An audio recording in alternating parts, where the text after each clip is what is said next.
Congreso en el caso de ser elegidos, nada menos que el próximo domingo, y además compartir experiencias y responder a las inquietudes de ustedes, en muchos casos votantes por primera vez, en otros que ya lo han hecho en una vez inicial y que van a repetir experiencia este domingo. Así que bueno, esperamos que lleguen los últimos compañeros y hacemos buenos días o buenas tardes. Qué malo. No, solamente por el tema de horario. Son las 12. Bueno, vamos a hacer a los candidatos un ejercicio que no sé si les va a gustar mucho, que es el de sacar bolilla, para ver el orden de exposición. Y a medida que se vayan sentando y ocupando un lugar, vamos a ir explicando algunas mecánicas del debate y cómo fue preparado esto. Por el Departamento de Derecho y Ciencias Jurídicas, la Secretaría de Relaciones Institucionales y Estudiantiles del Colegio y el Centro de Estudiantes del Colegio Nacional de Monserrat. Así que, Javier, si quieres ser el primero en sacar bolilla, a ver qué orden te toca para... ¿Alguien moverlo? Yo sí le saco. Nunca sacó bolilla. No, en filosofía no.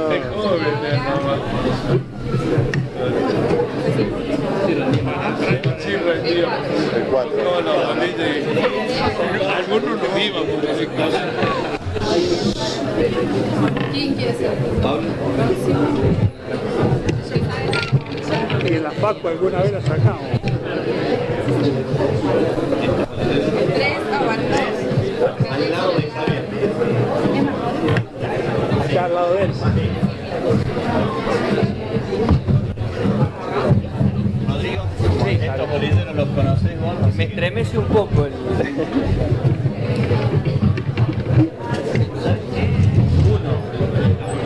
Primero la orden de exposición. de hablar. Bueno. Y después déjale un segundito. Eduardo, te tocó para que vean que no hay fraude, puedes sacar la bolita y... ¿Qué querés? Fraude, ¿no? ¿No sabés lo que hacía cuando sabés la bolilla que sabía? Digo, bueno, nos vemos en la próxima tropa. Así lo voy a decir. Bueno.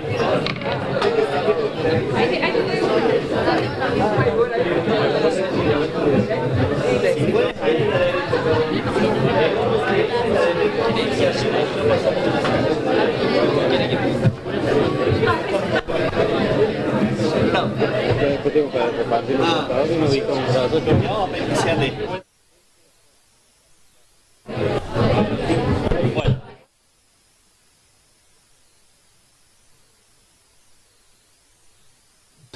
Y las exigencias más nos las hacen como futuro gobierno que como candidatos dispuestos a explayar nuestras ideas en el marco de las urgencias. Nosotros integramos un frente mucho más amplio de lo que es el kirchnerismo, a veces algunos lo tratan de reducir a esto. En Córdoba lo integran 15 partidos políticos y más de 100 organizaciones sociales, políticas, territoriales, que van desde organizaciones ambientales a organizaciones de defensa de trabajadores, de derechos y también de muchísimas organizaciones que hoy están con los merenderos y con diversas actividades atendiendo la emergencia social. En este marco, orgulloso de integrar esta fuerza política sobre la que va a descansar el futuro de la Argentina en los próximos 4 años. El turno de Pablo Villanueva, de Consenso Federal. Lo tenía bien medido. Bueno, mi nombre es Pablo Villanueva, yo soy abogado egresado de la UBA, la Universidad Nacional de Buenos Aires.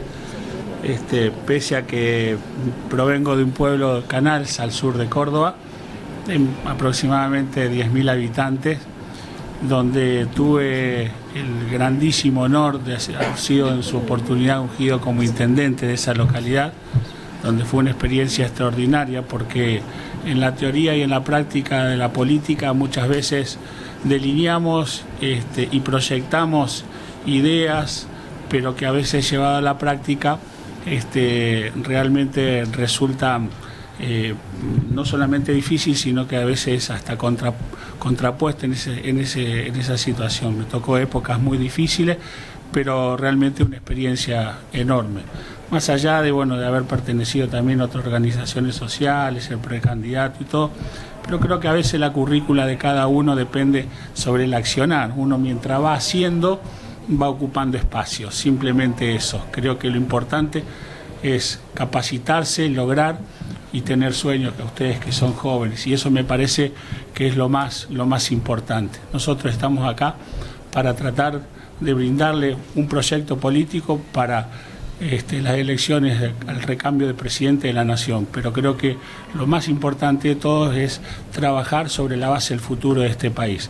Por eso que pertenezco yo soy candidato por consenso federal, en el cual me une una relación muy importante con las 3 fuerzas políticas de esta provincia, tanto el GENCO, el Partido Socialista y Libres del Sur, donde hemos logrado tener un acuerdo importantísimo para lograr representar a Roberto Labaña como presidente y lograr tener un consenso nacional de unión nacional, que esto creo que es lo que está necesitando este país, terminar con esa famosa grieta. El tiempo. Muchísimas gracias. Turno ahora de Javier Musso, del Frente de Izquierda de los Trabajadores.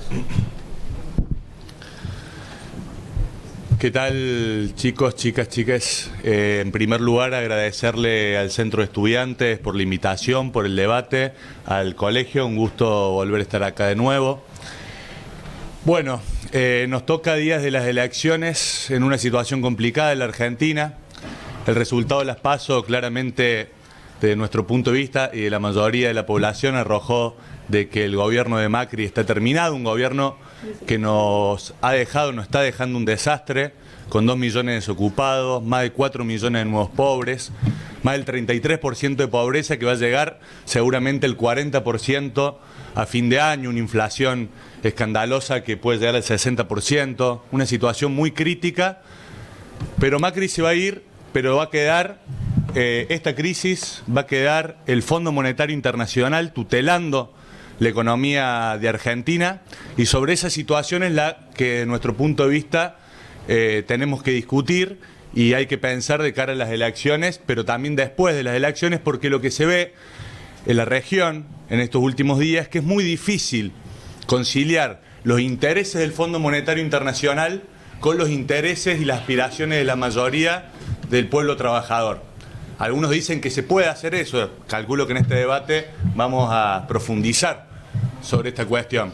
De nuestro punto de vista no, lo demuestra Ecuador, donde el pueblo se levantó porque está harto de ajuste, lo está demostrando Chile en este momento, luego de un intento de aumento en el transporte, levantamientos y por otro lado una feroz represión por parte del Estado, por los militares de la calle, que algunos nos decían que Chile era el modelo de Sudamérica. Bueno, ante esta situación del Frente de Izquierda consideramos que al no poderse conciliar esos intereses, y hay que privilegiar y priorizar los intereses de las mayorías populares, las mayorías trabajadores, de los jóvenes, lo que se tiene que hacer es afectar a las ganancias de los grupos concentrados, que son los que ganaron durante todos estos años, son los que han ganado con esta crisis, así que es el punto donde el Frente de Izquierda considera que tiene que atacarse esos intereses. Gracias, Javier, el tiempo, y pasaríamos a la etapa entonces, luego de esta presentación inicial de los candidatos, de las preguntas. Tenemos algunas preguntas formuladas con anterioridad para dar en todo caso pie luego a las preguntas de ustedes, que en todo caso levantando la mano acercamos el micrófono para que salga para la transmisión y formulan directamente los candidatos. El primer eje era, Victoria. Trabajo y desempleo, reforma laboral y alternativas de empleo joven. Bueno, al respecto hay una pregunta que es para todos los candidatos, que puede servir de introducción para que luego formulen ustedes las preguntas, pero esta es para todos, van a disponer de 1 minuto y medio.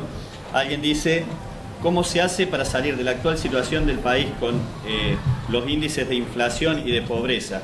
¿Cuál es la receta que plantea cada uno de ustedes para llevar al Congreso en esos temas, sobre todo en materia de economía y en las cuestiones más urgentes? 1 minuto y medio tienen para exponer cada uno, si quieren seguir el mismo orden de exposición que tuvieron recién o tomar la palabra a alguien antes.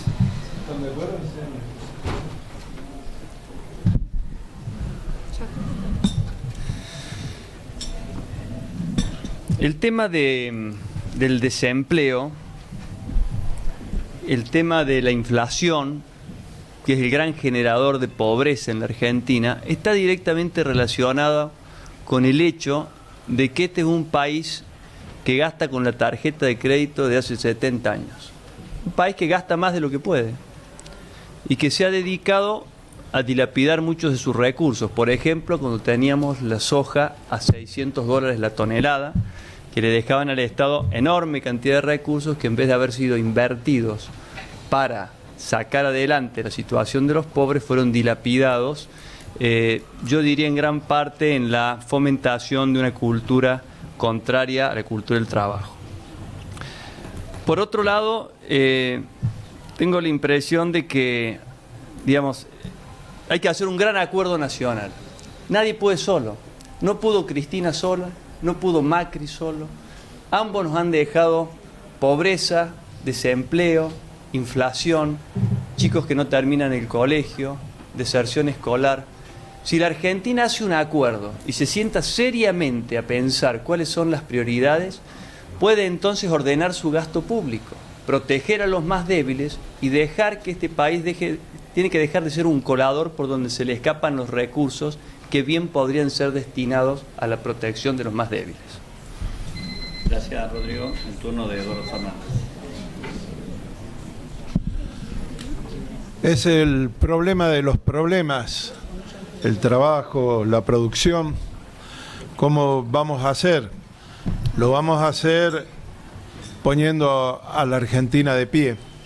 El neoliberalismo siempre ha insistido en querer disminuir nuestra fuerza, decirle que gastamos mal, que no teníamos derecho a comprar, un trabajador no tenía derecho a comprar un celular, un televisor. Nosotros vamos a poner, para poner la economía en marcha, plata en los bolsillos de los que más la necesitan. Ayer estuvo Daniel Arroyo, explicábamos, el primer objetivo nuestro es terminar con el hambre en la Argentina, y eso no puede esperar mucho tiempo. Nosotros, como legisladores nacionales, vamos a acompañar esos proyectos de ley y otros proyectos que favorezcan el empleo joven. También decir que el 50% de nuestra capacidad productiva está ociosa. Yo vengo de recorrer el Parque Industrial de San Francisco el día de ayer y tenemos enormes capacidades productivas que poner en marcha.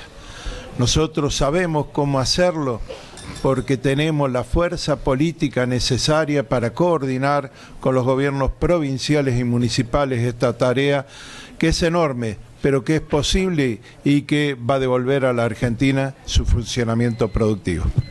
Tiempo, gracias, Eduardo. El turno de Pablo Villanueva, de Consenso Federal.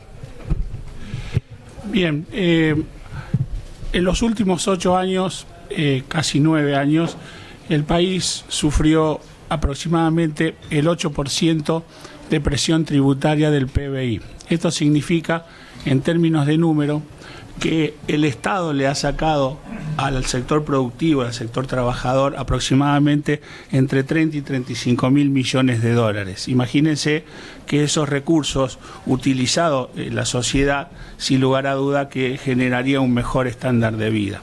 Es decir, que sufrimos en los últimos 8 años un estancamiento de la economía enorme y confluye entre otras situaciones, nos conlleva en otra situación al problema laboral. Hay dos aspectos, creo que hay que tomar, una cosa son las medidas necesarias y otras son las medidas urgentes como prioridad en esto. Entonces creo que hay que descomprimir, por lo menos es la propuesta en esto, descomprimir la presión tributaria al sector productivo para que pueda generar más empleo, y si se genera más empleo genera la posibilidad de mayor consumo. Si hay mayor consumo, esto es una rueda que ustedes saben que lleva de alguna manera a tener mejor calidad de vida.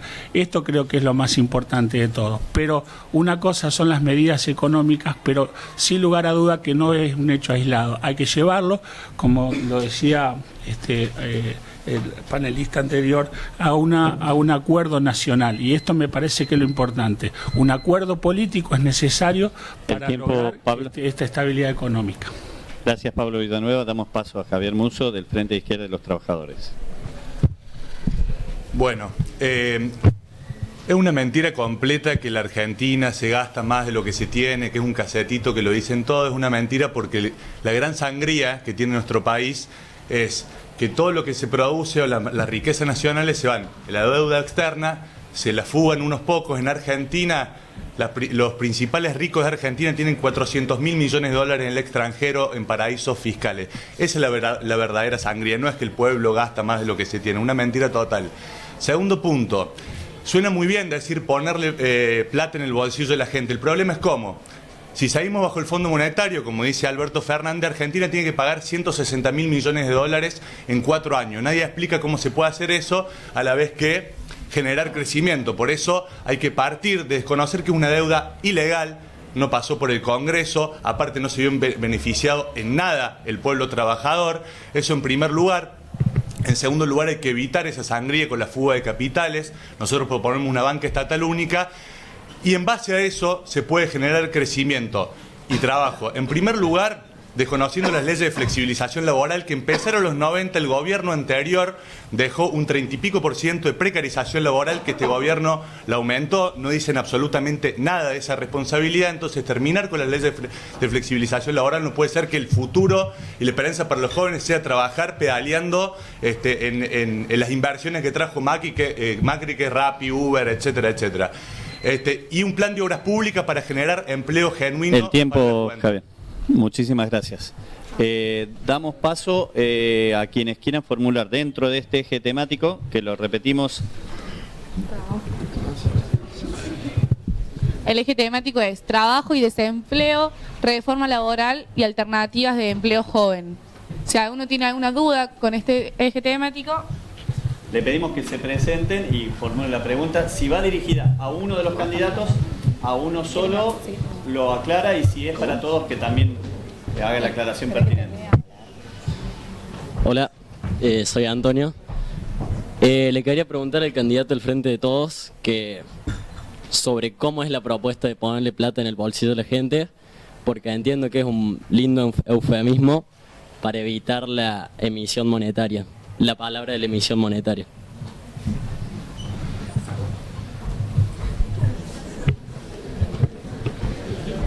Supongo que son alumnos bien informados, como lo han demostrado, así que fíjense la emisión monetaria que hay, y la inflación que hay y el desempleo que hay. La emisión monetaria es un eufemismo del monetarismo, de una teoría neoliberal que supuestamente ha cumplido Macri. Se ha endeudado, no ha emitido, y mire el resultado que nos deja, de pobre, desocupado y destrucción de industria. Entonces, la preocupación de cómo poner plata, se le hemos dicho. Vos sabés que los equipos técnicos, después dijimos, no vamos a seguir diciendo, porque le encuentran problema a todo. Cuando le dijimos que podemos dar remedios gratis a los jubilados, se horrorizaron. Hicimos el cálculo de lo que significa poner a los jubilados que están bajo el régimen del PAMI con la cantidad de remedios que hacía falta, y resulta que estamos pagando 2.800 millones de pesos diarios en intereses en las LELIC. Ahora, el festival de letras y bonos que hubo para la especulación. De ahí sale una parte. Nosotros, entre el sistema financiero y el trabajo, entre el sistema financiero y los jubilados, entre el sistema financiero y la producción, vamos a elegir siempre estos últimos. Por lo tanto, ponerle plata es recomponer parcialmente, y te digo parcialmente porque hay que ser sincero, con el 20% que se ha trazado entre las dos fórmulas de cálculo que hubo en el régimen previsional a los jubilados, que es como mínimo un 20%. En la otra parte es habilitar las convenciones colectivas para que el sector productivo y los trabajadores actualicen sus salarios. El tiempo, Eduardo. Regulando el precio de los alimentos también es una forma de poner plata, evitando el abuso. Muchas gracias. Un segundito, pasamos a otra pregunta de ustedes sobre esta temática o sobre este eje. ¿Había otra mano que recién estaba levantada? ¿No? Bueno, si quieren acotar sobre este eje, los otros candidatos disponen de 1 minuto para hacerlo, si quieren hacer algún otro aporte. Si no, pasamos al eje siguiente. Un segundo, 30 Sí. segundos nomás. Con relación a la pregunta que decías ahí, que formulabas, creo que hay una cuestión muy clara. Sin lugar a duda que el tema de la emisión responde fundamentalmente a políticas demagógicas y populistas que se sembraron durante la gestión anterior y en contraposición con lo que es hoy la necesidad que tuvo este gobierno de generar políticas neoliberales, pero sobre todas las cosas de especulación financiera. Es que ni una ni otra te va a generar empleo. La reforma laboral, sin lugar a duda, tiene que hacerse, no en este momento, sino a partir del próximo nuevo presidente de la Nación, que van a ser absolutamente claras las reglas de juego en el Congreso de la Nación, por el cual sea una buena ley. Muchísimas gracias, Pablo. Pide la palabra ya el Javier Musso, del FIT. Sí, me faltó pronunciarme sobre la reforma laboral, que es algo que tienen acuerdo todos los candidatos menos el Frente Izquierda. A nosotros nos prometieron en Córdoba, hay un acuerdo para las automotrices, por ejemplo, que es el acuerdo Nissan-Renault, que eso iba a generar empleo, bajando las condiciones de trabajo y los salarios de los trabajadores. Hoy las automotrices están vacías, despiden, suspenden, etcétera, etcétera. La reforma laboral lo único que va a hacer es mayor precarización. Hoy en Córdoba, la juventud, los jóvenes de Córdoba hasta 29 años están en un 61% o no registrados o con trabajos precarios. En Argentina tenemos un 30 y pico por ciento de pobreza, pero un 12% de desocupación. ¿Qué significa eso? Bueno, que muchos trabajan y lo mismo son pobres. La reforma laboral lo único que va a hacer es beneficiar a un pequeño sector, a lo mismo de siempre, a los empresarios en perjuicio de las grandes mayorías. Las únicas reformas laborales que se pueden hacer es para mejorar las condiciones de trabajo, para un aumento de emergencia para los jubilados y para los trabajadores, y que todo el mundo esté en blanco con todos los derechos. Es una mentira total que eso nos va a inyectar al mundo. Javier, un minuto pide también Rodrigo Agrelo, de Encuentro Vecinal.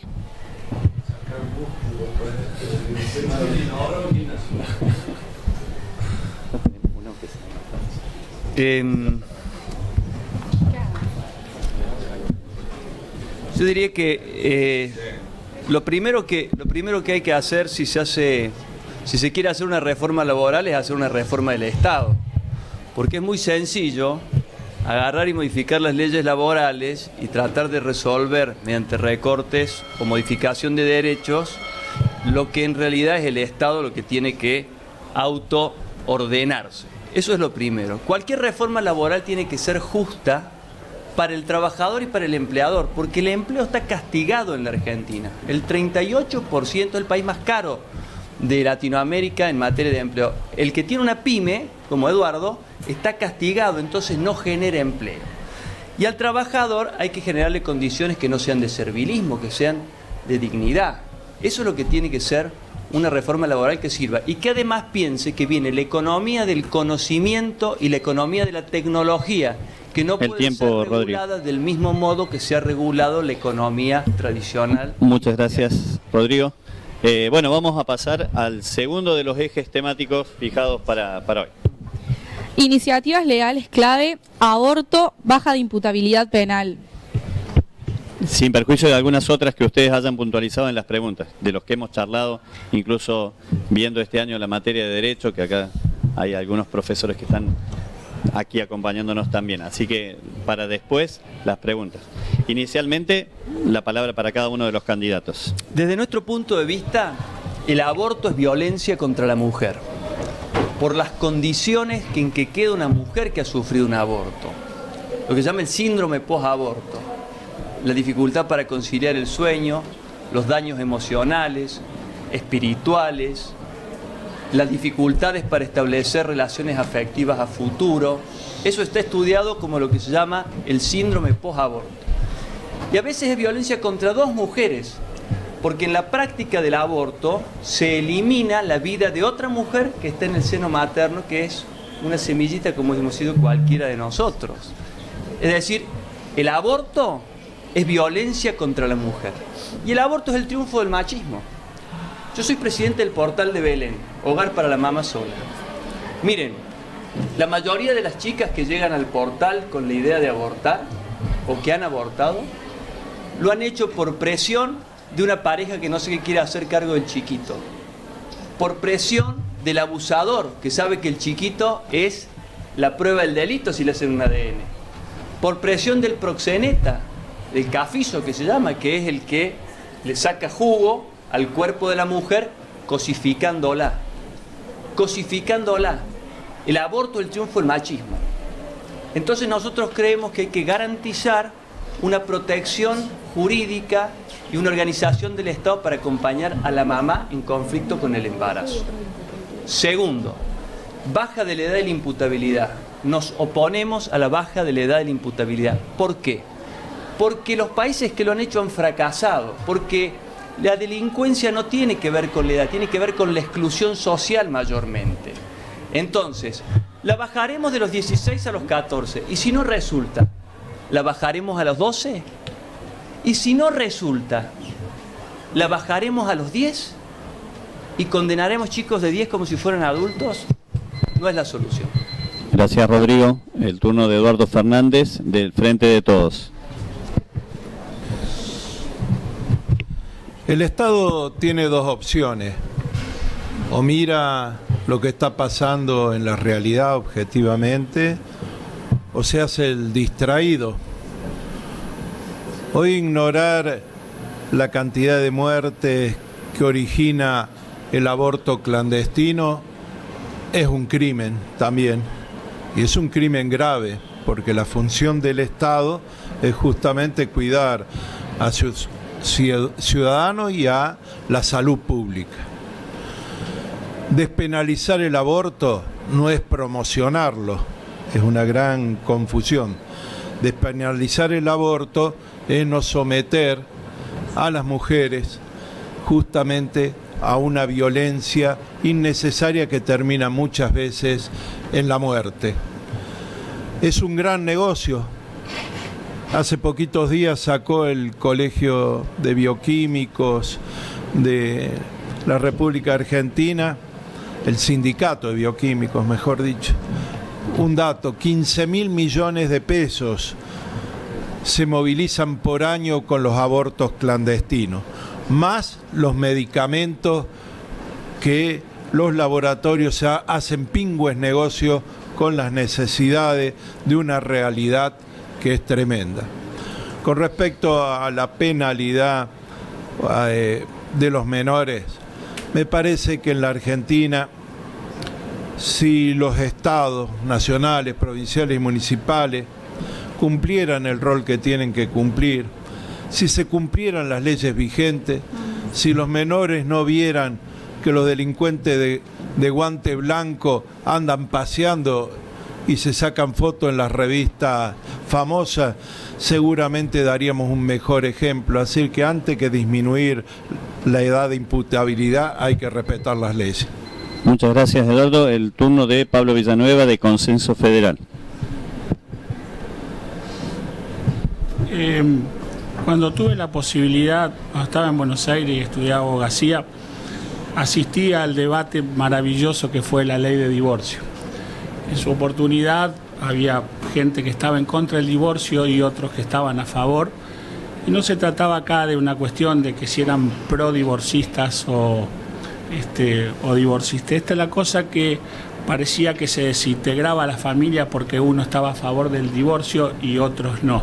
Había que contenerla, con lo cual había que dar una respuesta, porque en el medio de la situación había cientos de miles de matrimonios en una situación de vida absolutamente irregular, con lo cual se sancionó, la vida continuó y los cambios sociales vinieron no fruto de que se había dictado la ley de divorcio, sino propio del recambio de las conductas sociales que se planteaban con el devenir. Y el tema del aborto es lo mismo. Creo que hay que separar lo que tenga que ver con la cuestión legal y otro tiene que ver con la cuestión de la salud pública. La despenalización fundamentalmente acá. Y acá es donde creo que hay que hacer la diferencia. Yo creo que machismo es el hecho de que una mujer por hacerse un aborto es penalizada y un hombre que también tuvo la misma responsabilidad no. Entonces creo que también hay que regularizar ese cuadro de situación. Y por más que podemos estar a favor o en contra, el tema hay que tratarlo. Entonces esto me parece que es lo más importante, es un problema de salud, creo que urge despenalizar la situación en términos legales y en términos de salud que el Estado sea responsable de asistir ese cuadro de situación, porque si no quedamos en el medio, estamos a favor, estamos en contra y en el medio, como decía mi panelista preopinante, no se solucionan las cosas. Y en términos de la imputabilidad, creo que es verdad, no pasa por darle la solución al tema de mientras bajamos la pena porque hay más delitos. El tiempo. Creo que pasa por la discusión de una problemática social. Muchas gracias, Pablo. El turno de Javier Muso del FIT. Sí, se renuevan los argumentos, pero no dejan de ser posiciones del medioevo, de nuestro punto de vista.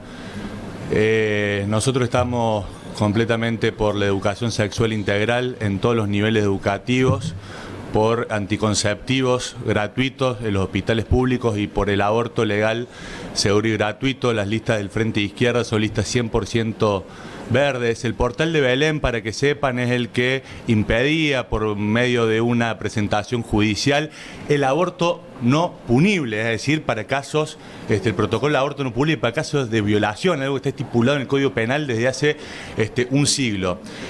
Sería importante explicar también el candidato del Frente de Todos por qué en 12 años que gobernaron ni siquiera se abrió el debate cuando la campaña nacional por el derecho al aborto lo estaba presentando año tras año, por ejemplo. ¿Por qué en sus listas va Mansur, que es un torturador de niñas que obliga a parir a niñas de 11 años como pasó este año en Tucumán?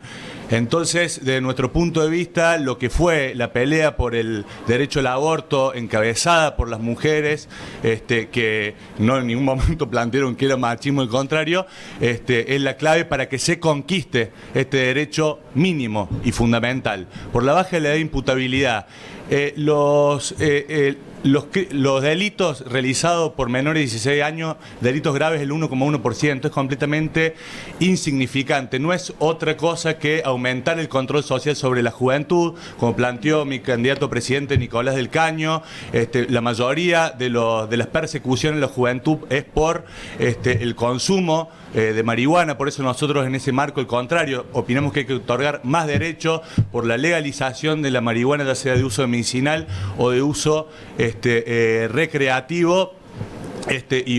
Y por supuesto que el problema fundamental y lo que no se quiere discutir es la mayor pobreza y desocupación en los jóvenes. Gracias, Javier, el tiempo, y damos paso a preguntas sin perjuicio de que hay un punto que no habíamos aclarado antes, que cuando haya algunas alusiones en el espacio de las preguntas que ustedes formulen o al final, los candidatos van a tener la posibilidad también de hacer alguna respuesta de 1 minuto. Previamente pasamos ahora a las preguntas del auditorio. Quienes tengan preguntas sobre este tema.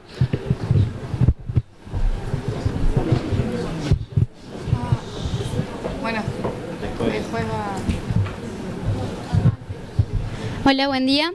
Quería dirigir mi pregunta hacia el candidato de Encuentro Vecinal, porque me llamó la atención, digamos, que usted considere violencia o un triunfo del machismo el hecho del aborto, cuando en realidad es justamente el portal de Belén y su partido el que defiende en realidad presentar, como dijo el candidato del Frente de la Izquierda, amparos para que no se aplique el aborto no punible en Córdoba en casos de violación. ¿No es acaso una violación hacia una mujer un triunfo, justamente un hecho de violencia machista en que un hombre viola a una mujer? Digo, no creo que haga falta explicarlo. Es decir, me parece una contradicción que usted presente esto de que el aborto sería un caso de violencia machista, pero una violación y el derecho de una mujer a prescindir de ese hijo, digamos, producto de una violación, cosa que ya está aprobada por la nación hace un montón de años, no lo sea. Muchas gracias. Te pido una pequeña aclaración. Entendí tu posición. Ahora, la pregunta sería... ¿No considera que es una contradicción justamente presentar la idea de que un aborto no punible, es decir, legalizar el aborto es un triunfo machista y una violación no? Es decir, ¿no lo considera que es una contradicción esta postura y a la vez... Entiendo ahora. Mira, el portal de Belén jamás se presentó a la justicia hasta que apareció este protocolo de abortos no punibles, si bien existía del año 1921 el artículo 86, inciso 1 y 2. Claro, ¿qué es lo que pasa? Este protocolo lo que establecía es que con una simple declaración jurada,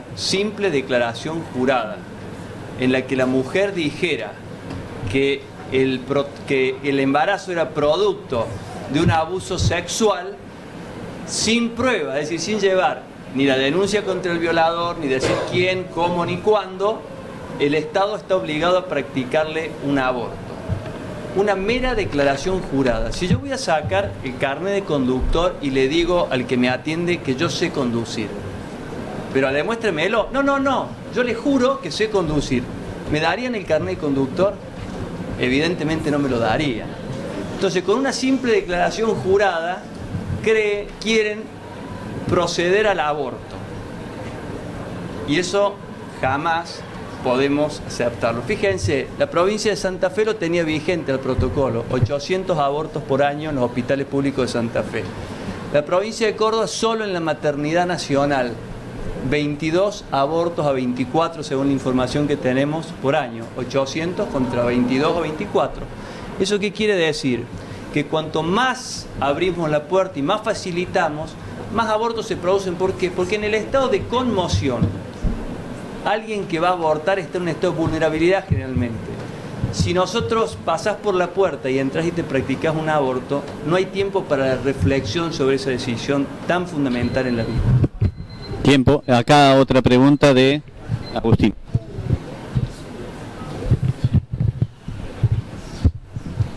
La pregunta va dirigida para Eduardo y Javier.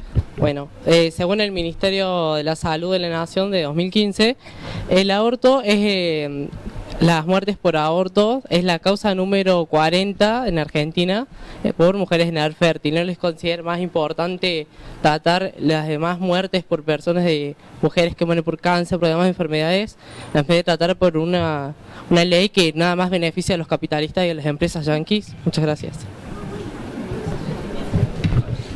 Chicos, silencio. La pregunta es para Eduardo y para Javier, para los dos.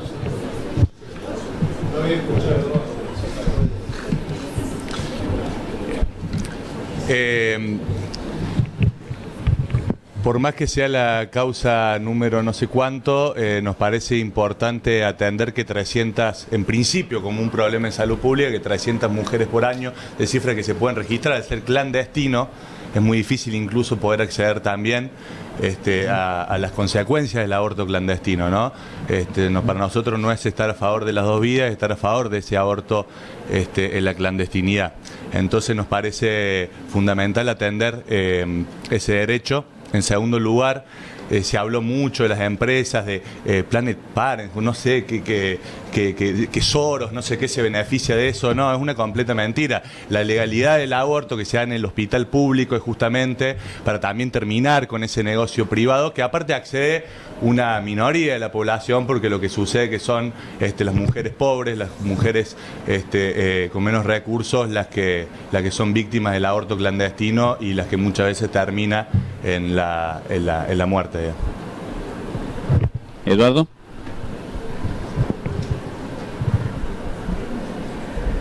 Sí, el Estado tiene que hacerse cargo de todas las vidas y por lo tanto, como es un problema de salud, tiene que haber la educación sexual integral, habría que ponerle el mismo énfasis, porque la ley está y no se concreta en gran parte de nuestros colegios, y eso también afecta a la cantidad de abortos, de embarazos no deseados. Con respecto a quién beneficia, ahora me voy, seguro alguno de ustedes se va a acordar mejor, pero la pastillita esa que dicen que es abortiva, misoprostol, en realidad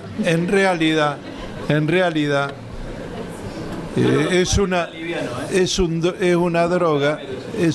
una droga que se usa, es recetada para otro tipo de enfermedades, creo que es para dolores musculares, es decir, que está en la plaza y se comercializa. Por lo tanto, el cuidado de la salud tiene que ser integral, cuidadoso. La legislación, como decía el doctor Pablo Villanueva recién, tiene que contemplar todos los aspectos. Nosotros no estamos proponiendo una desconducta en esto, sino que el Estado no puede ignorar la realidad. Tiempo, pasamos. Siempre me olvido. Nombre. No. Bueno, soy Selina Toñetti y tengo una pregunta para Rodrigo Agrelo. Supongamos que hay una mujer que está presionada por un hombre para abortar, pero la mujer está decidida a abortar por esta presión. ¿Qué hacemos? O sea, queda si está decidida a hacerlo, lo va a hacer y no va a haber registro y es vulnerable a que se muera. ¿No le parece que eso en realidad es el triunfo del machismo? Que una mujer que está desamparada termine muriendo igual, porque por esa presión del hombre o no, está decidida a hacerlo y en la ilegalidad puede morir. Mira, la experiencia nuestra nos dice que en general las mujeres que llegan a abortar llegan solas y desesperadas, ¿no? Yo recuerdo un caso que nos tocó en el portal, una chica que venía decidida a abortar, pero venía decidida, ¿eh? Y entonces nosotros tenemos un equipo de mujeres que generalmente acompañan estas situaciones, y esa chica nos dijo: está bien, yo voy a tener el chiquito, pero no me dejen sola en el parto. Es decir, el gran problema de la mujer que aborta generalmente es su estado de vulnerabilidad. Si el Estado se rinde de antemano, efectivamente las mujeres van a abortar. Vamos a hacer una puerta giratoria en donde la gente entra a los hospitales, aborta y sale. Y eso es el triunfo del Estado ausente. ¿Por qué? Porque una vez que le hicimos el aborto como Estado, nos olvidamos de la situación y de las consecuencias que esa mujer sufrirá toda su vida después del aborto. Anoche estuve con 2 que habían abortado. Todavía sienten el dolor y la culpa de haber cometido en su adolescencia, en estado de conmoción, de turbación, la práctica del aborto. El Estado debe organizar todos sus medios para acompañar a la mamá que está en crisis con el embarazo. Y está haciendo lo contrario, le está ofreciendo un quirófano para ofrecerle un aborto y después, si te he visto, no me acuerdo. Ahí levantame la mano, alguien atrás. Mi nombre es Nazarena, mi pregunta es para el candidato a Encuentro Vecinal. Tengo entendido que ha dicho que tienen un proyecto para ayudar a las futuras mujeres embarazadas a atravesar por este embarazo y que no terminen abortando. Bueno, la pregunta 1 es: ¿cuál es ese proyecto? ¿Cómo ayudarían?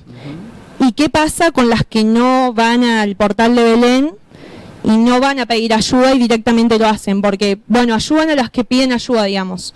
Y las que no piden ayuda siguen muriendo. ¿Con ellas qué pasa? Tu compañero dijo algo muy cierto, ¿no? Que la causa de muerte por aborto es la número 40 en este momento. Es decir, hay mujeres que mueren por desnutrición, mueren por crisis en el embarazo, por distintas situaciones que no tienen que ver con el aborto. Es decir, hay una enorme cantidad. Pero fíjate una cosa, el portal es la muestra de que sí se puede resolver el problema. Porque las chicas que llegan al portal de Belén generalmente tienen sus hijos. Entonces el problema es un problema del enfoque que el Estado haga respecto de la situación. Si el Estado dice el aborto es inevitable, y obviamente va a ser inevitable, y vamos a crear una cultura contraria a la vida, porque la riqueza que tiene este país, el problema es que la ley genera cultura. Si yo transformo el aborto en un derecho, considero que esa sociedad va a absorber esa noción y le va a incorporar. Entonces mis hijos o mis nietos ya nacerán en un país donde siempre se eliminó a los niños por nacer. Y eso es lo natural. Hay un hijo mío que piensa que siempre hubo celulares, por ejemplo. Y yo le dije, no, mira, había teléfonos con discos. Es decir, vamos a crear una cultura contraria a la vida. Y la riqueza de este país es que le da la bienvenida a los diferentes, a los que vienen con una discapacidad, a los más débiles, porque el aborto es la derrota de la justicia social, es la eliminación del más débil, ¿cómo vamos a legalizar, a transformar en un derecho algo que es la eliminación de la vida de un indefenso? El tiempo. Gracias, Rodrigo. Antes de pasar, ¿es sobre este eje temático la pregunta? Haríamos la última para pasar al siguiente eje temático. Hay una pregunta que ha llegado también para leer. ¿Le leo primero? Igual él estaba... Y tenemos Federico acá. Entonces, dos preguntas. Leemos una que nos llegó por las redes. Gracias,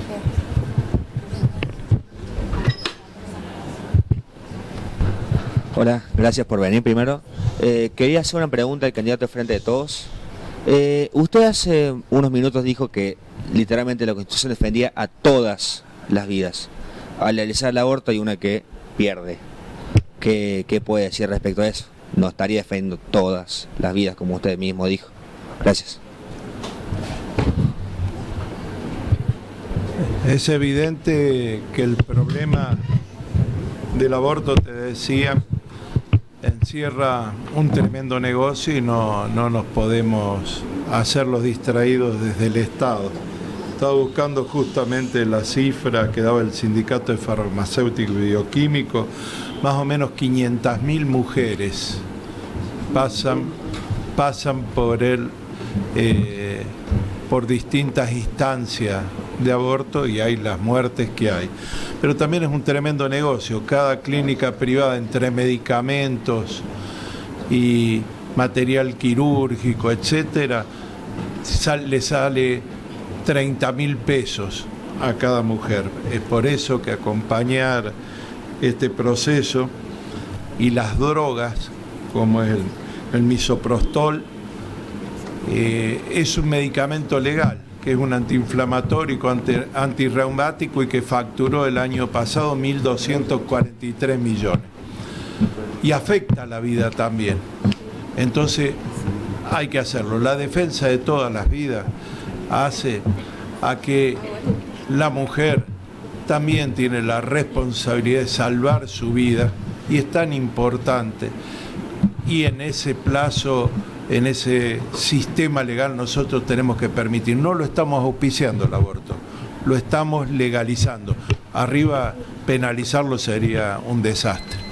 El tiempo de darlo. Una pregunta ya, y como han pedido algunos candidatos, tenemos la pregunta formulada por escrito, que nos llega por las redes, y después 30 segundos que tengan los candidatos que quieran hacer alguna acotación a lo que han formulado quienes han respondido a las preguntas de los estudiantes. Bueno, buenas tardes, soy Bartolomé Lascano. Era una pregunta para Eduardo, Pablo y Javier. En el caso de que el aborto se legalice, Eduardo y Pablo hablaron de los gastos que supone el aborto. ¿Quién lo pagaría? ¿Todo el pueblo con los impuestos?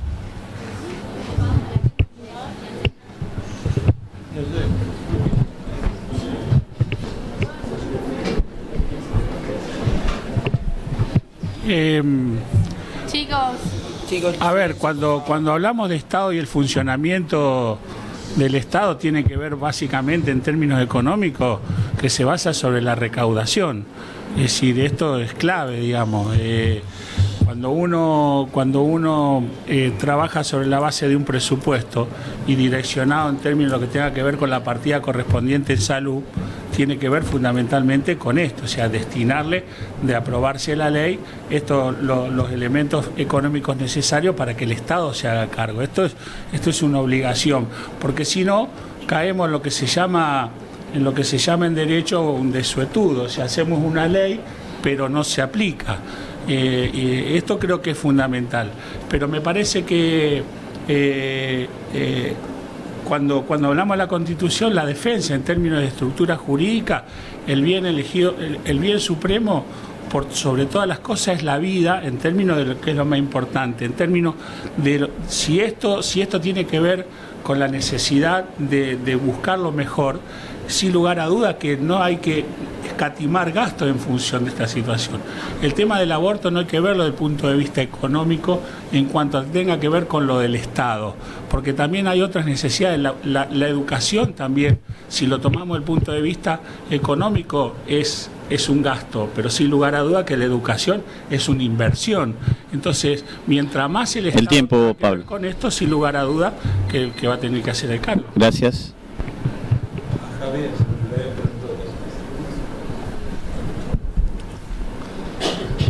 Perdón, pido un segundito. Pido silencio, por favor, para que sigamos con el debate en los términos que los venimos llevando ahora y después damos pasos a las preguntas, pero para poder hacerlo mejor. Muchas gracias. Sí, desde nuestro punto de vista, en primer lugar, es un derecho a decidir de las mujeres.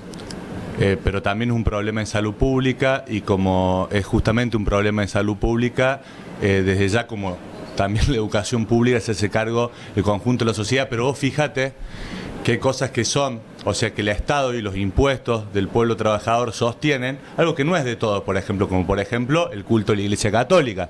¿Por qué el conjunto de la población debería sostener el culto de la Iglesia? Nosotros estamos obviamente porque cada uno profese su fe, pero no que la banquemos todos. Bueno, ahí se destinan recursos millonarios, que incluso en la Iglesia de Córdoba, por ejemplo, los subsidios después se dan, por ejemplo, o exenciones impositivas que se le dan a determinados inmuebles, después se usan con fines comerciales, como denunció mi compañera legisladora Laura Vilches, por ejemplo, ¿no? O sea, se hace negocio con la plata de todos cuando está destinado eso a un supuesto fin de culto. Bueno, por ejemplo, hay muchos recursos para financiar la salud pública, para financiar también, en este caso, digamos, la aplicación efectiva del aborto legal, seguro y gratuito, y que también hoy se utilizan muchos recursos para algo más grave, que son muchas veces las mujeres que llegan a los hospitales públicos por un aborto mal hecho y en una situación muy grave, digamos. Entonces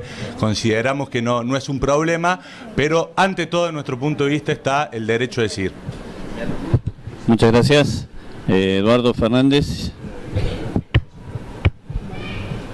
Sí, es evidente que el Estado, para resguardar derechos, siempre dedica presupuesto. Para eso es la plata de los impuestos, es una lógica. Lo que pasa es que la lógica neoliberal que se nos impone parece que es el dinero que lo usan los que no lo precisan, y en realidad acá se trata, en esa estadística que daba de las mujeres atendidas en las clínicas y hospitales, es una estadística que se confeccionó en el año 2017, pero claro, en las grandes ciudades, en las ciudades más chicas, que es más clandestino, las clínicas no llevan estadísticas ni las dan a conocer sobre ese sentido. Las infecciones a las que lleva generalmente en un alto porcentaje los abortos clandestinos, llega a infecciones que son atendidas sí en los hospitales públicos, es decir, el presupuesto se termina yendo a través de la atención de las infecciones. Y otro gran beneficiario, que también hay que atenderlo, ¿quiénes son en esto? Son los laboratorios que venden la droga. La cajita de 16 pastillas del miprosostol sale 2.700 pesos. Ustedes calculen lo que ha ganado el laboratorio. El tiempo, Eduardo. 2 años. Y eso también es plata nuestra. Tiempo. Rodrigo Agrelo tiene 1 minuto para hacer una réplica o un agregado a lo que había expuesto antes. Sí, me veo obligado a hablarles un segundo del misoprostol. Acá se ha dicho que es un caramelo. Y acá se ha dicho que es un medicamento común y corriente. Yo les quiero decir esto. Está autorizado por antirreumático. Sí, justamente. Por eso hay un amparo. Por eso hay un amparo en Buenos Aires. Pero le quiero decir esto. El misoprostol, si uno lee el prospecto de la ANMAT, dice que es un medicamento de alta peligrosidad que exige alta vigilancia médica. ¿Para qué se utiliza? Cuando se necesita apurar un parto, se necesita dilatar el útero y apurar las contracciones. Y la alta vigilancia médica es que tiene que haber un médico mirándolo ahí. Ahora se ha autorizado que se dé en una versión de 12 pastillas que se aplican domiciliariamente. Busquen en Google Kayla Jones ha muerto por el uso del misoprostol en su casa desangrada.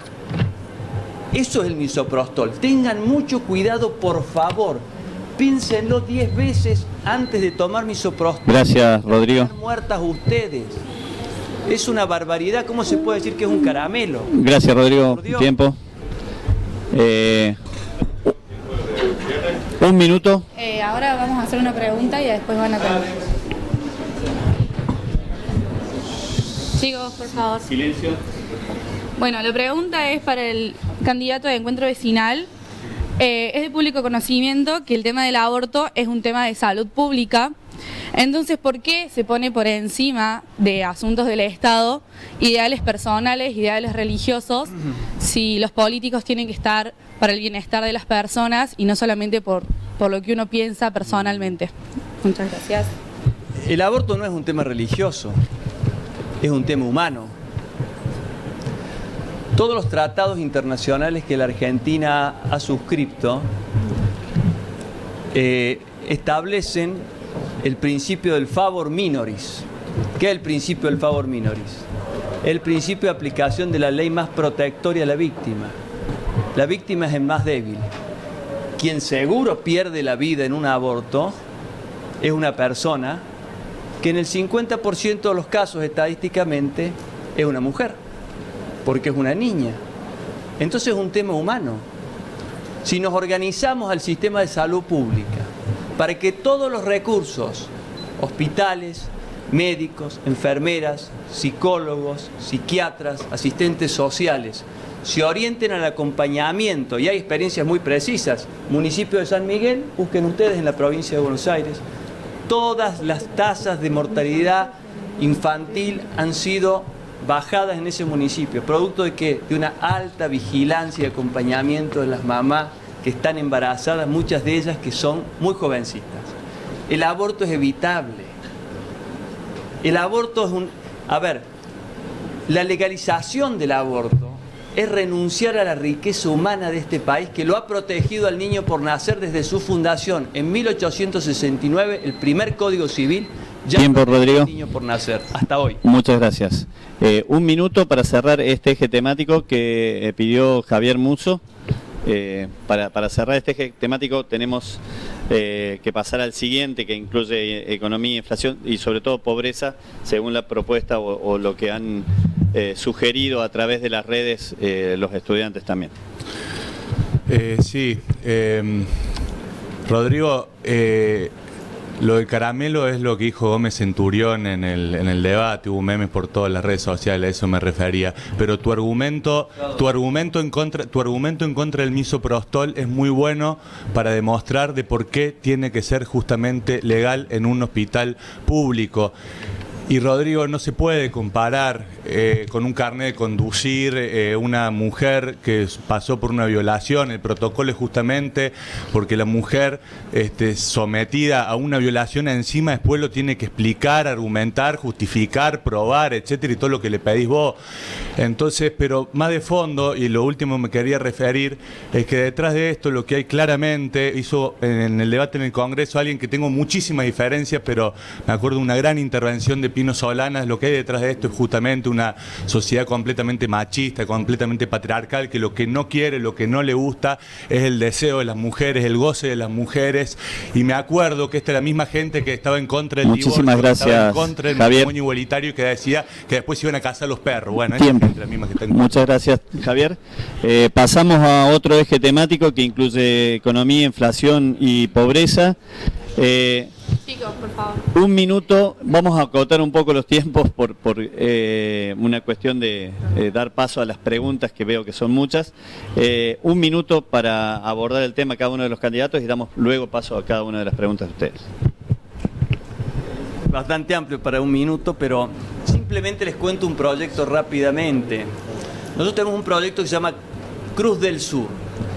¿Qué significa esto? Es crear mesas de consenso juvenil en cada región, es decir, sentar al centro vecinal, al club de deportes, a la biblioteca popular, al taller de artes, al taller de capacitación laboral, a los chicos, a los maestros, a los padres, en una mesa que diseñe un proyecto adaptado para los chicos de esa región. Los recursos del Estado vendrán a esos proyectos y no a la dádiva. Y entonces cada chico buscará su proyecto de vida exponiéndose a experiencias positivas. ¿Qué son experiencias positivas? Proyectos solidarios, visitar una fábrica, el turismo histórico, cultural. Y entonces cada uno va buscando qué quiere ser y qué quiere hacer en la vida. Un chico que tiene proyecto de vida tiene herramientas para la vida y defensa contra las adicciones, que es una de las cosas que más nos preocupa. Gracias, Rodrigo. Eduardo. Nos van a retar, pero acá el doctor y yo nos perdimos. ¿Cuáles son los ejes? Economía, inflación y pobreza. Ah. Nada menos. Sí. Es para una convención y me perdí 2 segundos por decir esta cosa. La inflación es un tema estructural en la Argentina de muchos años, que la vamos a abordar en ese sentido estructural.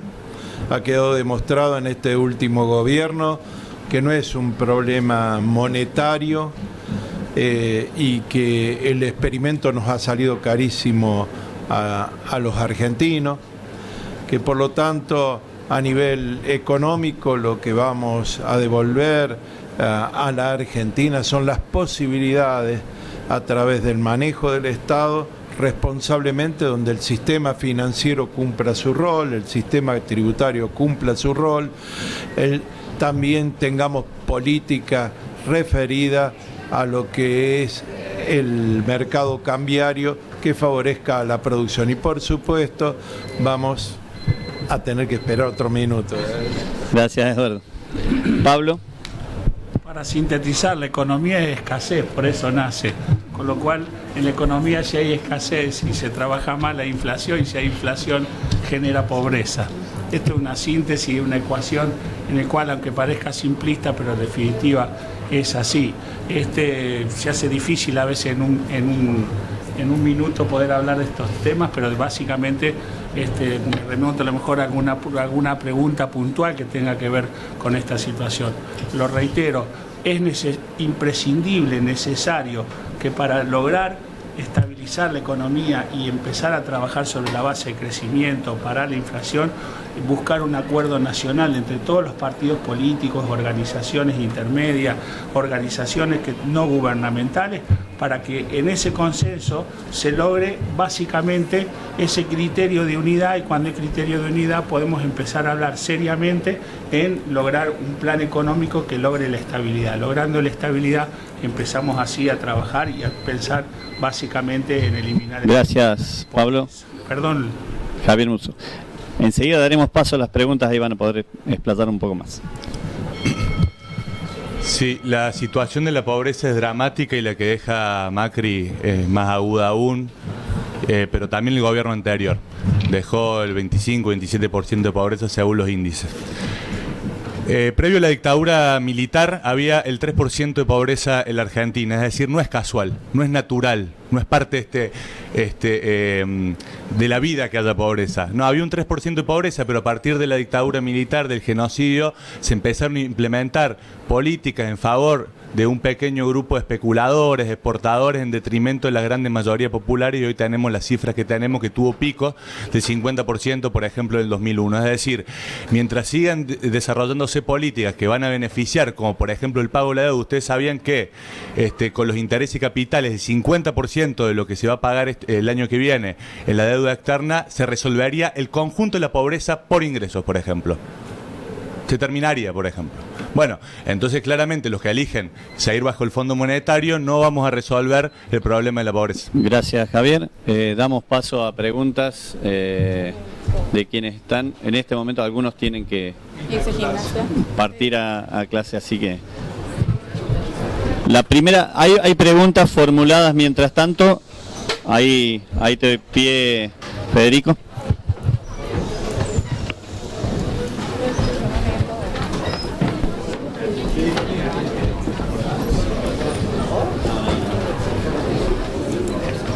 Chao, Caterina. Se tienen que ir a clase. Bueno, por favor, pedimos 5 minutos de tolerancia ahí.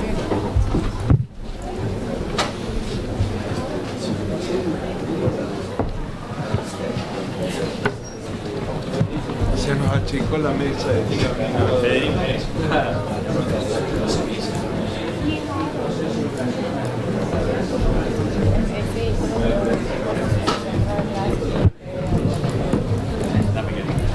Pepe.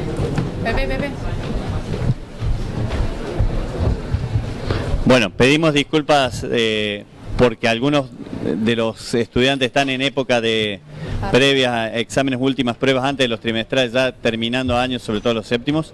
Y ahora damos paso, sí, Federico, con tu pregunta. Sí, mi pregunta es hacia Javier Musso. Estábamos hablando de pobreza. En la introducción usted habló de Ecuador, habló de Chile, y siempre está apoyando su partido a lo que son las manifestaciones en Chile, el movimiento popular de Ecuador y todo eso, pero por otro lado apoya al gobierno en Venezuela, cuando es justamente el que oprime al pueblo, o sea, es el sentido contrario. A eso iba. Gracias.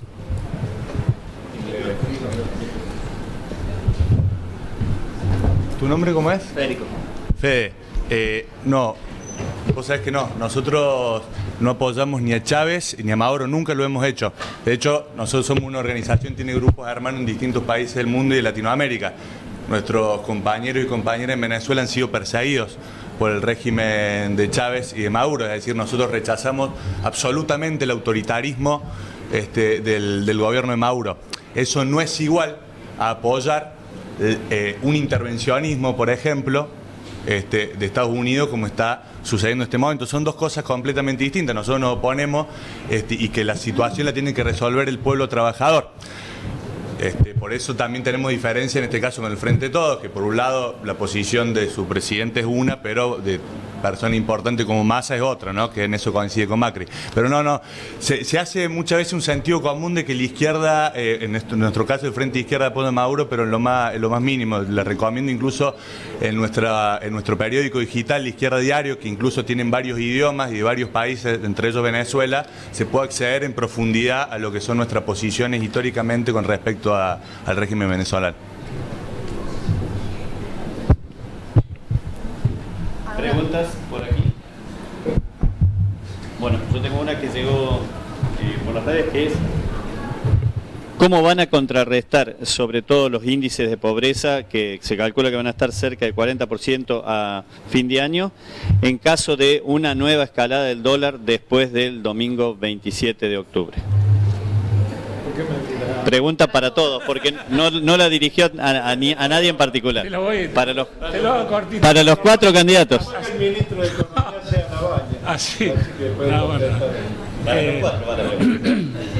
Bueno, eso es minimizar su capacidad. Así mientras tanto vas pensando. La cuestión no es un tema sencillo, es decir, esto cuando uno toma medidas que tienen que ver fundamentalmente con lograr medidas a corto, mediano y largo plazo. Hay situaciones en las cuales uno tiene que contemplar y que, bueno, por ejemplo, el presupuesto que está planificado para el año que viene prevé un dólar de 70 pesos, y ya estamos hablando de un dólar de 70 pesos y falta ya un tiempo considerable todavía para que termine el año. De manera que este es un país bastante inédito, donde la inflación tiene que ver con que el peso pierde valor, y sin embargo hay inflación en dólares. Entonces se hace muy difícil, porque lamentablemente cada 10, 15, 5 o 6 años siempre hay estos cuadros de situación económica que te llevan a que la gente empiece a especular, y por las dudas genera todo este tipo de situación. Por eso digo que es clave quienes estén a cargo y la responsabilidad dentro de los lineamientos de las políticas económicas para que tengan credibilidad. Si hay credibilidad, sin lugar a duda que hay estabilidad y se puede estabilizar un dólar al término de lo que lo quieran corresponder. Ahora, si no hay credibilidad en las políticas que se están aplicando, es imposible lograr un dólar equilibrado, ¿no? Valga la redundancia. Bien. Bueno, es evidente que es una tarea no fácil, la estamos diciendo, por eso el nombre de todos es Frente de Todos. Creemos que tiene que haber un gran contrato social respecto a las medidas que van a haber que tomar, pero en el plano económico no nos sacamos el sayo de encima y decimos que vamos a recuperar políticas. Entre ellas son la política cambiaria, el valor del dólar. El presidente lo organizó, en todo caso lo usó para varias cosas, ¿no? Entre una de ellos, antes de las elecciones, para mantenerlo achatado artificialmente, cuestión que le trajo grandes problemas a nuestros industriales, y luego de las elecciones, culpa de los que votaron al Frente de Todos, en un solo día lo disparó y causó los problemas que subsisten hasta hoy día. Esa es la amenaza con la que va marchando, ¿no? Que es el valor del dólar. Pero nosotros tenemos el valor de los alimentos atado al dólar. Es decir, aumenta el dólar y aumenta el pan. Hemos atado el costo energético, también lo que pagamos en las facturas, al valor del dólar. Nosotros vamos a desdolarizar. Por eso hemos dicho claramente ante el Fondo Monetario Internacional, el único candidato a presidente que fue, y se lo dijo, fue Alberto Fernández, que no vamos a zanjar con las indicaciones que nos hace el Fondo Monetario Internacional. Tiempo. Que es otra cosa muy distinta a negociar de otra forma. Gracias, Eduardo. Rodrigo y Javier tienen la palabra. La pobreza tiene factores multidimensionales. No es solamente falta de ingresos, sino es falta de acceso. Falta de acceso al título de propiedad, por ejemplo, falta de acceso a la vivienda, falta de acceso a la educación, falta de acceso a la cultura, falta de acceso a la tecnología y, por supuesto, falta de acceso a una debida nutrición. Entonces, la pobreza es multidimensional. No se puede simplificar el tema. Ahora, tenemos el 50% de nuestros chicos pobres. Eso quiere decir que hay una acumulación de factores de distintos gobiernos que han venido generando esa pobreza. ¿Cómo hacemos para sacarlos adelante? Tenemos dos opciones.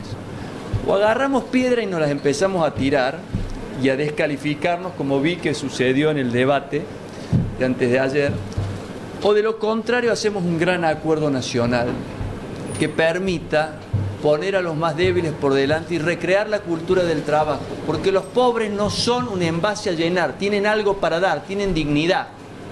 Y tienen dignidad, y yo les digo, hay pobres que reciben un subsidio y quisieran ir a devolver con su esfuerzo ese subsidio que se les da, y no hay lugar que les ofrezca la posibilidad de devolverlo con su esfuerzo. Eso no es dignificarlo. Dignificarlo es permitirles la posibilidad de devolver lo que reciben porque tienen necesidad. Gracias, Rodrigo. Javier, hace uso de la palabra.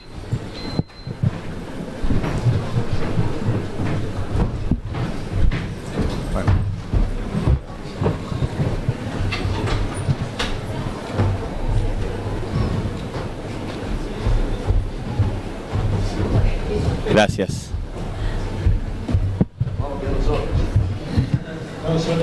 Bueno, voy a aportar al aburrimiento un minuto más. Eduardo, Alberto el día después dijo que estaba bien un dólar a 60 pesos, la devaluación implica mayor inflación, implica un saqueo al bolsillo de los trabajadores, porque ese aumento de precio después no se refleja en aumento salarial, lo sabe muy bien, entonces avalar eso, digamos, avalar un mazazo contra el bolsillo del pueblo trabajador.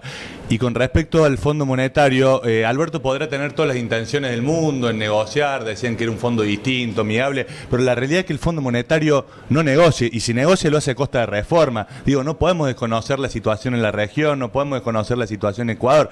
Entonces, en última instancia, está de acuerdo con el Frente de Izquierda de que hay que romper con el Fondo Monetario Internacional para sacarse ese tutelaje de la economía, y que es la única posibilidad de beneficiar a la grande mayoría para evitar una corrida contra el peso por la pregunta y una devaluación. Es necesario evitar la fuga de capitales, evitar la fuga de dólares que sucedió y se profundizó con este gobierno, pero no es nuevo este gobierno. Por eso una banca estatal única para evitar la fuga de capitales controlada por sus trabajadores, la propuesta del Frente de Izquierda como una medida mínima de defensa nacional, algo que también ha sucedido en otros países, ni siquiera una medida socialista. Bien, vamos a dar paso a la última etapa de este debate con uno de los ejes que quedó planteado, que es el de educación. 1 minuto para cada uno de ustedes para sintetizarla y luego las preguntas finales antes del mensaje final de cada candidato. Estamos ante una sociedad de la tecnología y del conocimiento. La Argentina tiene dos opciones: o insistir en un sistema que responde al tipo de organización social que hemos tenido hasta ahora, o organizarse para enseñar de modo tal que nuestra gente pueda afrontar los desafíos del futuro. Yo creo que el gran desafío de la educación es enseñar a aprender.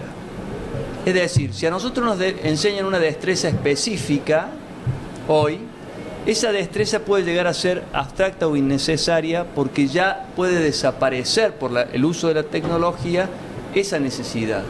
De modo tal que lo que nosotros necesitamos es aprender a aprender, es decir, nuevas destrezas que a lo largo de la vida nos sirvan para ganarnos la vida. Yo creo que esa es la base del sistema educativo que viene y que si no llegamos a afrontarlo severamente vamos a tener dificultades. Gracias, Rodrigo. Eduardo Fernández tiene la palabra. Tipo telégrafo. Primero, respetar la ley de educación nacional, devolviéndole el presupuesto que tiene que tener. Este último gobierno que estamos transcurriendo lo ha disminuido. Devolverle la dignidad a los docentes es esencial para tener una educación de calidad. Adaptar la educación pública, la cual es para nosotros un elemento esencial. Ustedes están en un colegio público de calidad. Elevar el conocimiento científico, pero también la transferencia tecnológica va a ser una preocupación. Es por eso que el equipo de Frente de Todos tiene más de 700 de los mejores científicos del país y educadores integrados en comisiones. Y estamos preparando una batería de medidas para devolverle a los institutos técnicos, a la educación técnica, pero también a todo lo que sea la teoría del conocimiento, todas las herramientas para poder llevar a cabo ese objetivo. Gracias, Eduardo. Pablo Villanueva, de Consenso Federal. Sí, prioridad número 1, el tema de la educación. Sin lugar a duda que se sale a corto, mediano y ya a largo plazo planificar. Un país que no piense en educación, no planifica a través de la educación, no tenemos futuro. Dos aspectos centrales. Para eso, digamos, hay que llevar adelante, por un lado, la cuestión pedagógica, trabajar sobre un proyecto educativo único nacional, es unificar las políticas educativas, porque si no se atomizan estos conceptos y resulta que pasamos de una provincia a otra y discutimos las paritarias y no discutimos la esencia básica de lo que es la planificación de políticas educativas.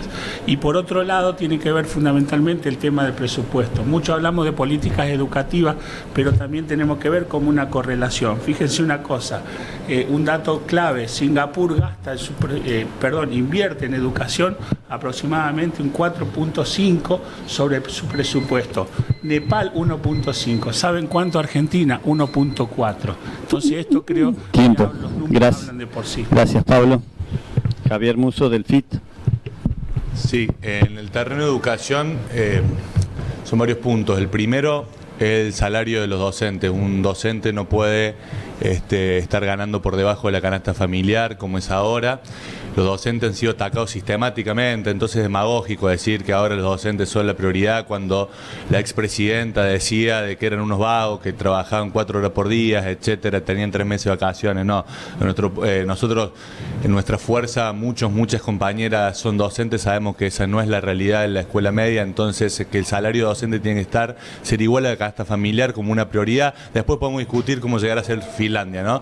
En segundo lugar, derogar las leyes de educación que son herencia neoliberal, herencia minamista y que hasta ahora la han dejado. Por eso estamos por un sistema de educación estatal único, nacional. Obviamente que tiene que triplicarse o más el presupuesto educativo después del 40% que lo redujo en términos reales el actual gobierno. Eso por supuesto no se puede hacer mientras los mismos de siempre siguen ganando, y en segundo lugar un sistema que se discute desde abajo hacia arriba con un congreso. Gracias, Javier. Preguntas, ahora pasamos el micrófono aquí.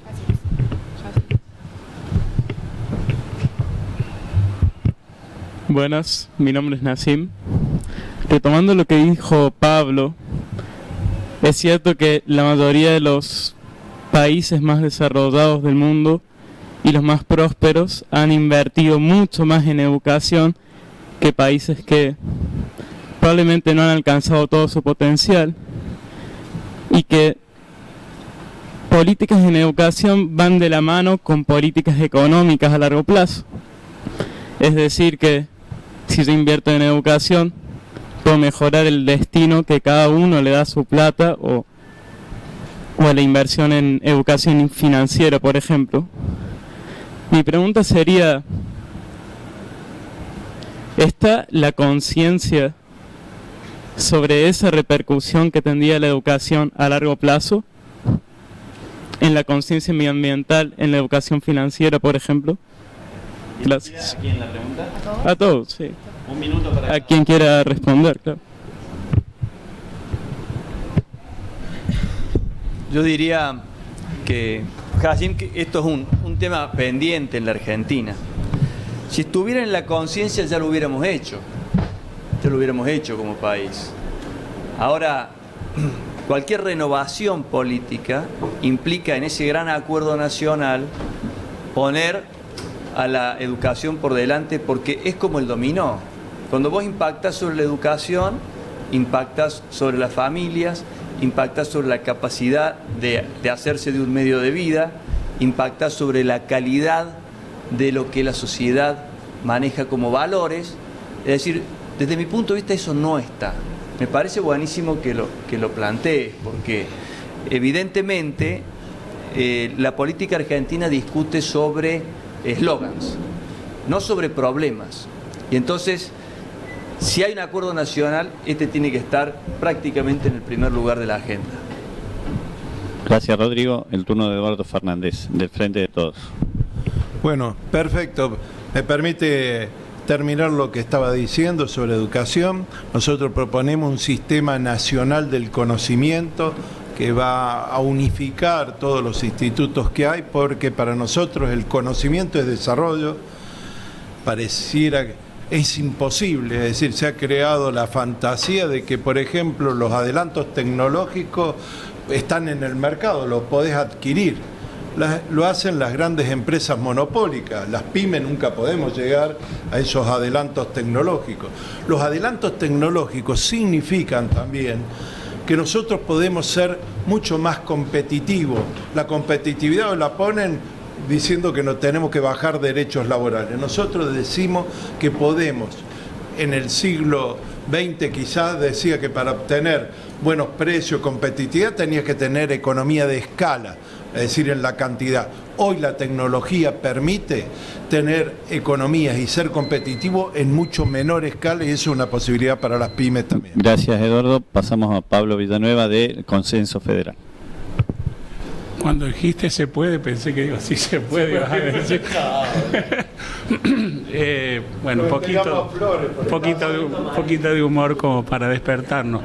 Me parece esencial y clave en la pregunta. Yo creo que lo que dijiste, más que una pregunta, fue una expresión de deseo que creo que tenemos todos, y creo que diste la respuesta, hiciste una síntesis de lo que realmente, por lo menos en la intención, es aportar en esto. Yo voy a hablar no solamente desde el punto de vista del partido de Consenso Federal como alternativa de poder, sino en lo personal. Para mí creo que la educación es clave en esto. Mis padres terminaron 6º grado, los dos, tenían un comercio y terminé siendo abogado en la Universidad Nacional de Buenos Aires. Y esto quiere decir que cuando hay una verdadera intención se pueden hacer las cosas. Y lo mismo en esto, creo que la última discusión fue en el 84 con el tema del famoso Congreso Pedagógico. Después no se discutió más la esencia de lo que es una verdadera educación. Por eso que vos hiciste un poder de síntesis de lo que creo que... Gracias, Pablo. Turno de Javier Musso del FIT. Sí, yo creo que en Argentina hay una gran conciencia de la importancia de la educación, por eso en Argentina no han podido avanzar distintos planes que en otros países de la región lo han hecho, privatizando el conjunto de la educación superior, como en Chile, por ejemplo, y la defensa de esa educación encabezada por estudiantes, encabezada por docentes, ha sido fundamental para tener hoy la educación pública, que por supuesto es completamente deficitaria. Desde ese lugar hay una primera discusión, que es el presupuesto. Todos tenemos acuerdo en que hay que aumentar la educación. Nadie que vos le pregunte va a estar en contra, pero se habla mucho de acuerdos nacionales, de pactos sociales. ¿Quiénes se van a sentar ahí? Por eso nosotros contraponemos a eso, que sea el pueblo que decida, por ejemplo, una asamblea constituyente libre soberana, donde se pueden discutir los grandes problemas de fondo, por ejemplo. ¿Cuándo tendría que ir, por ejemplo, por ley de mínimo a la educación? Es decir, que sea el pueblo el que decida a dónde tienen que ir los recursos y las riquezas nacionales, y que no un acuerdo de unos pocos que no sé quiénes son y que son en general los que siempre se benefician. Bien, gracias, Javier. Vamos a dar paso a la última pregunta y luego para el mensaje final de los candidatos. Desde ya agradeciendo la participación de todos ustedes. Nos hemos extendido un poco más del tiempo previsto, por eso sé que muchos tienen compromiso con clases. Quédense tranquilos que vamos a abogar por ustedes en donde haya que abogar en este caso. Solo abogar. Sí, no solución, no garantizamos resultados. No, sí. Una pregunta cortita. ¿Qué opinan del derecho a la patria potestad respecto a la educación sexual? ¿Quién? Dirigida A todos.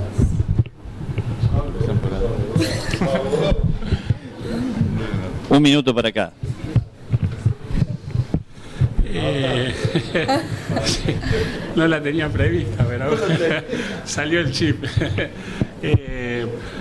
Sí, yo creo que son temáticas nuevas que en definitiva amerita toda una discusión, pero en definitiva es sumamente interesante. Cuando él también hablaba no solamente con relación al tema del aborto, sino también el derecho a tener una buena educación sexual en los establecimientos educativos, tener conforme toda una cantidad que conlleva cada uno de esos temas. Sin lugar a duda que esto también es uno de los temas a debatir y que creo que es sumamente importante. No te puedo fijar una posición, porque si yo te diría una posición sería una posición personal, y yo estoy acá en representación de un partido político que creo que debería de alguna manera tener una respuesta más puntual en esto, pero de alguna manera amerita que ese sea un tema a tratar y sin lugar a duda importantísimo. Gracias, Pablo. No sé quién toma el... Los abogados. Nosotros defendemos la existencia de la educación sexual integral en los colegios. La defendemos básicamente porque el conocimiento de cuáles son nuestras partes íntimas nos permite, y cómo funcionan, nos permite saber cuándo estamos ante un abuso sexual y cuándo no, por ejemplo. Un niño tiene que saber eso, y eso de carácter general. Pero la familia existió antes que los estados. Cuando aparecieron los estados, la familia ya estaba. Es decir, que no podemos darle al Estado facultades que son propias de la familia. Porque en materia sexual hay una moral familiar que va variando de familia en familia. Y entonces el Estado no puede suplir. Un Estado que no puede hacer funcionar las escuelas, que no puede hacer funcionar los hospitales, que no puede hacer funcionar casi nada, ¿está en condiciones de educar sexualmente a nuestros hijos? Yo creo que no. Creo que sí puede darle los conocimientos de la biología y de la ciencia que cualquier ser humano necesita. Sí. Gracias, Rodrigo. ¿Alguno de los candidatos que no usó la palabra? Javier Musso del FIT.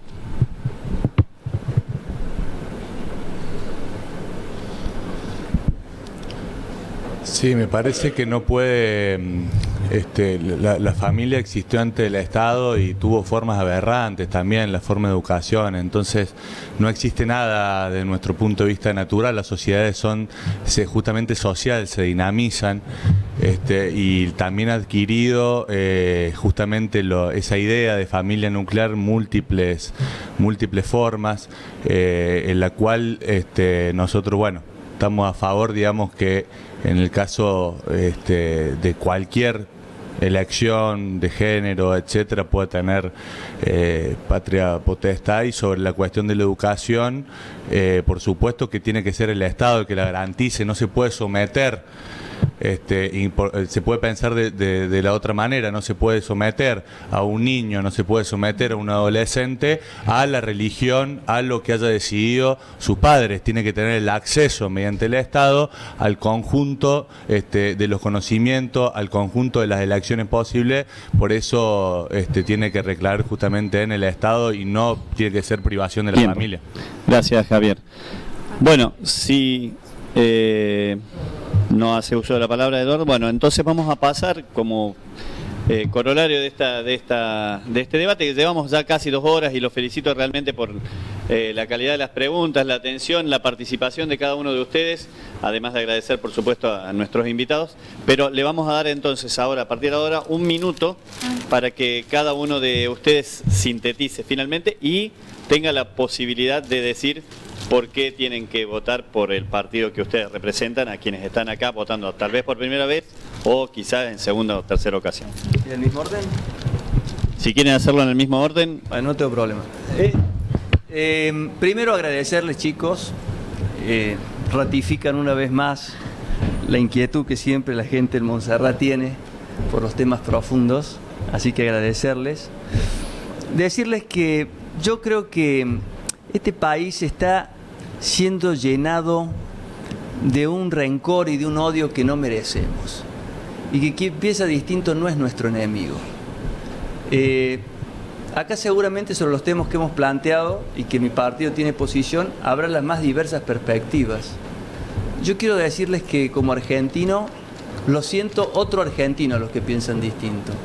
Y que espero lo mismo de aquellos que disienten conmigo, que es la única forma de convivencia social que va a permitir que un día lleguemos a algún acuerdo mínimo sobre el rumbo que debe tomar esta nación. Es decir, hay que cultivar en lo personal y en lo individual la cultura del encuentro, que es lo único que nos sacará adelante. Los países que han salido adelante lo han hecho todos unidos. Gracias, Rodrigo Agrelo, de Encuentro Vecinal. El turno de Eduardo Fernández, de Frente de Todos. Sumamente agradecido, gracias por la profundidad de la respuesta. Es cierto que a veces el limitado tiempo no deje en conformidad en todos los temas. Decirle que el próximo domingo los que voten, seguramente también sus familiares, van a tener una decisión histórica en el país entre 2 opciones prioritariamente, y no porque las otras no existan, es porque objetivamente Encuentro Vecinal no tiene candidato a presidente y nosotros sí, por ejemplo, Alberto Fernández. Entonces la decisión es entre 2 modelos de país, con todas las imperfecciones. Ustedes han visto que no he usado el derecho a réplica porque no merece. Nosotros estamos comprometidos con un pueblo que sufre. Yo recorriendo Córdoba he visto la miseria, he visto nuestra fábrica y he visto a nuestros trabajadores sufrir. Así que mi compromiso el 27, y en el que pido que nos acompañe, es que entre todos volvamos a un país normal. Gracias, Eduardo Fernández, de Frente de Todos. Pablo Villanueva, de Consenso Federal. En primer lugar, nuevamente agradecer la predisposición que han tenido todos los chicos de escuchar esto, porque bueno, no es fácil concentrarse en toda esta temática. Felicitar al colegio y que bueno, y realmente esto hace por el enriquecimiento del sistema democrático, con lo cual es sumamente importante, y para mí como un hijo de la provincia del interior, venir a este emblemático colegio para mí me honra y me llena de orgullo. Quiero dejarles acá un proyecto de ley nacional sobre juventud, que después se lo vamos a acercar, y hay copia de un trabajo sumamente interesante donde habla sobre los derechos que le corresponden al sector de estos jóvenes. Y simplemente decirle que no hay ni primera ni segunda opción, también hay terceras opciones, porque estas terceras opciones tienen que ver con que si uno tuvo su falencia, el otro tuvo el fracaso, no pongamos, son opciones, y creo que esta es sumamente válida. Y chicos, persigan sueños. y no, como decía un profesor de la facultad, donde dice, estudia y no serás esclavo de las pasiones ni un fiel sirviente de los tiranos. Así que a trabajar sobre el futuro. Muchas gracias. Fundamentalmente estudien. Y Gracias, Pablo. Muchísimas gracias a todos. Turno de Javier Musso del FIT. Bueno, me sumo a los agradecimientos de ustedes, chicos, chicas, del colegio por dar este espacio. Hubiese sido bueno que el debate a candidato a presidente hubiese tenido más preguntas, repreguntas para poder conocer en profundidad. El 27 de octubre no se termina todo. Como planteé al principio, claramente el pueblo en agosto rechazó al gobierno de Macri, rechazó sus políticas, pero hay algo que queda una crisis, la situación es muy complicada. Entonces nosotros consideramos que una izquierda más fuerte, no solamente para llevar y estas ideas que planteé acá, que planteó mi compañero Nicolás del Caño en el debate de estos 2 domingos al Congreso Nacional, sino una izquierda más fuerte para hacer una alternativa política en el momento que nosotros consideramos que pueden sonar muy lindas las palabras, que se puede crecer con el Fondo Monetario Internacional, pero chicos, no se puede. La historia argentina, la realidad latinoamericana de este momento demuestra eso. Entonces una izquierda fortalecida es fundamental para lo que viene. Muchísimas gracias. Bueno, pedimos un aplauso para todos los candidatos que han estado hoy aquí.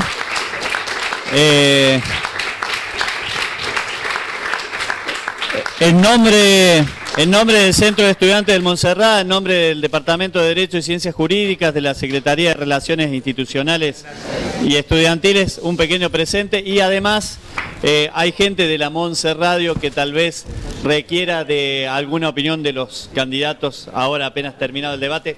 Un esfuercito más le pedimos nada más. Y bueno, muchísimas gracias. Esto creo que enriquece el debate y tiene que ver con nuestra participación y crecimiento democrático. Así que a ustedes también, estudiantes, por haberse sumado a esto y haber hecho las preguntas que hicieron a través de nuestras redes y a través de la presencia aquí. Muchas gracias.